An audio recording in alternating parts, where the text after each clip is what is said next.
So first off, address the ball that we caught at that game. I have it somewhere, but I have a lot of stuff in storage at the moment, so it's somewhere with all the other memorabilia I have a couple of signed Andy Pettitte balls and hats somewhere. What this is going to be about is going to talk about the deadline in Major League Baseball, which happened on July 31st.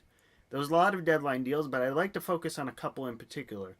First off is the Yankees. You might remember that I talked about this on my last episode, that the Yankees were favored to get Sonny Gray, the Oakland starting pitcher, and maybe Yonder Alonso, their first baseman. And I talked about a couple of names, including Jorge Mateo, shortstop that was blocked, and Estevan Florial, an outfielder in the system that the A's reportedly really liked. Well, I was at least right on one of them, Jorge Mateo. What I wasn't right about were two things. One, I thought that Yonder Alonso would have gone back to help shore up the offense. That never happened.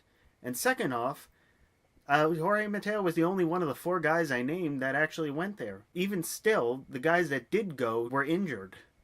Dustin Fowler and James Kaprielian. So what surprised me about it is that first, Dustin Fowler I thought was really going to be the center fielder of the future. He had an unfortunate injury which led to Clint Frazier, but you heard Frazier wanted Fowler to come back with the number 88 so you could have 77 in left field, 88 in center, and 99 Judge in right field, 7, 8, and 9 on a scorecard. But that's not going to happen. And I'm also surprised that Estevan Florial did not go to the A's in that deal. The other thing I want to talk about is Jaime Garcia is actually more important than we all thought. And for one particular reason, Jordan Montgomery is hitting an innings limit soon.